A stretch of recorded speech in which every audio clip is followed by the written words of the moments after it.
Dans cette vidéo, je vais expliquer la configuration électronique d'un atome. La configuration électronique, c'est cette façon dont va se répartir les électrons d'un atome sur les différentes couches, donc dans les différentes orbitales. Ça, c'était déjà vu, donc on le rappelle, c'était déjà vu dans les notions précédentes. Mais déjà ici, je vais prendre l'exemple de l'hydrogène. Donc, l'hydrogène possède un électron. Je vais placer cet électron-là ici sur la couche n égale 1, donc l'orbital 1s. Déjà, cette façon de représenter ici, on sait voir que là, c'est le nombre d'électrons. Là, c'est l'orbital. Et là, c'est la couche. Pour l'hélium, par exemple, qui possède 2 électrons, comme les max du nombre d'électrons dans l'orbital S, c'est 2, les 2 électrons de l'hélium vont se répartir là. Mais pour le lithium, par contre, qui a 3 électrons, vous allez voir que là, vous avez 2 électrons qui est un max. Ça veut dire qu'on ne va pas en ajouter. On va ajouter dans une autre orbitale des seuls électrons du lithium. Donc ici, vous aurez 2s. Donc quand vous faites 2 plus 1, ça vous fait 3 électrons pour le lithium.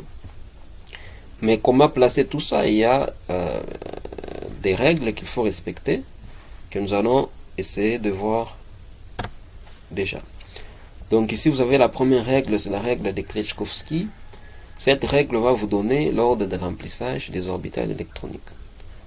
Donc déjà là vous voyez ce que dit cette règle. Donc vous commencez par remplir d'abord les orbitales à n plus L croissant. Et en cas d'égalité, vous allez préconiser la couche des plus petits n. Comme je l'ai dit là, ce n'est pas assez clair, mais pour essayer de mieux comprendre tout ça, nous allons passer à ce qu'on appelle le diagramme de Kleczkowski. Donc tout ça, cette façon de représenter, vous connaissez d'une façon implicite, mais je vais essayer d'expliciter ça. Donc on a vu, donc là d'abord vous avez les niveaux d'énergie, là vous avez les sous-couches. Donc on a vu que lorsque n est égal à 1, les seules valeurs permises de L vous donnez tout simplement, donc vous allez faire 0 jusqu'à n moins 1. Donc lorsque n est égal à 1, lorsque j'ai fait 1 moins 1, ça vous donne 0. Donc la seule possibilité ici, c'est L égale 0, d'où vous avez 1s. 1 pour dire la couche, 1s pour dire la sous-couche. Là, vous n'avez rien puisque vous n'avez pas des valeurs pour n égale 1, des valeurs de L pour n égale 1. Pour n égale 2, vous le savez déjà, nous aurons 2s et 2p et ainsi de suite. Donc ici, les s, c'est par rapport à L égale 0, le p, c'est par rapport à L égale 1 et ainsi de suite. Alors, quel est cet ordre-là de remplissage? Nous allons commencer par 1s, 2s, 2p, 3s, 3p et ainsi de suite. Et vous voyez cet ordre-là. Donc 1s, voilà, 1s, 2s, 2p et ainsi de suite.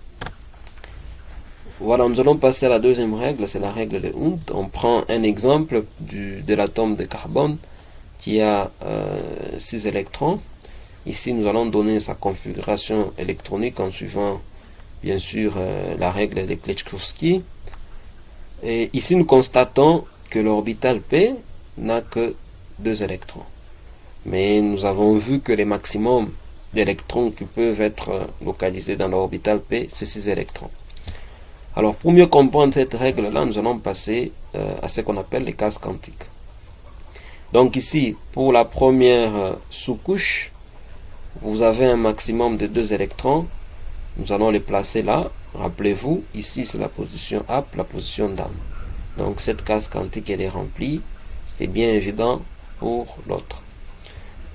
Mais maintenant, passons à l'orbital 2p, qui ne possède que 2 électrons. Vous avez différentes manières de pouvoir placer. Soit je vais placer les 2 électrons dans la même case, ou bien dans des cases différentes telles que vous savez les voir là. C'est de là, bien sûr, que va intervenir cette règle-là de Hund. Donc c'est de voir parmi ces 3 possibilités. Bien sûr, vous pouvez avoir d'autres possibilités. Moi, j'ai répertorié ces 2. Donc c'est de voir parmi ces 3 possibilités quelle est la meilleure façon de pouvoir représenter. Alors, que dit la règle de Hund? Premièrement, c'est dit ceci, que les électrons vont occuper un maximum d'électrons de manière à être seuls. Donc, vous voyez que là, les électrons ne sont pas seuls, mais pour les deux derniers cas, ils sont seuls. Déjà, à partir de ceci, vous comprenez que la première façon ici n'est pas exacte. Mais ici, comment nous allons départager entre les deux? Quelle est la meilleure façon de pouvoir représenter? Donc, c'est alors qu'intervient la suite de cette règle qui dit que les orbitales qui sont seules vont occuper donc leurs spins seront parallèles. Cela veut dire que leur nombre quantique magnétique de spins seront de même signe. Ici, vous voyez que M indice S c'est plus 1,5. Là, M indice S c'est moins 1,5. Par contre, là, les signes sont identiques. Déjà, nous comprenons que là, ce n'est pas la meilleure façon de pouvoir représenter. Par contre, là, c'est la bonne façon. Donc là, ce n'est pas exact, mais ce qui est exact, c'est ceci. Alors, on va passer au dernier principe, c'est le principe d'exclusion de Pauli. C'est ce principe, il vous dit que deux électrons d'un même atome ne peuvent pas avoir leurs 4 nombres quantiques identiques. Qu'est-ce que cela veut dire? Ça veut dire que c'est un principe que nous avons appliqué d'une façon implicite. C'est par rapport à ceci. Donc, lorsque vous avez une case quantique, vous n'avez que ces deux possibilités. Ça veut dire que vous avez la position up et la position down. Vous ne pouvez pas avoir la position up et la position up. Donc, les deux nombres ici, ça veut dire les nombres quantiques magnétiques des spins ne peuvent pas plutôt être identiques dans une même case ou bien dans une même orbitale. Donc vous avez la possibilité pour un électron d'avoir les 3 premiers nombres quantiques identiques, mais au niveau du 4e nombre quantique, vous n'avez pas la possibilité d'avoir une identité. Ça veut dire que soit vous avez plus 1,5 ou encore vous avez moins 1,5.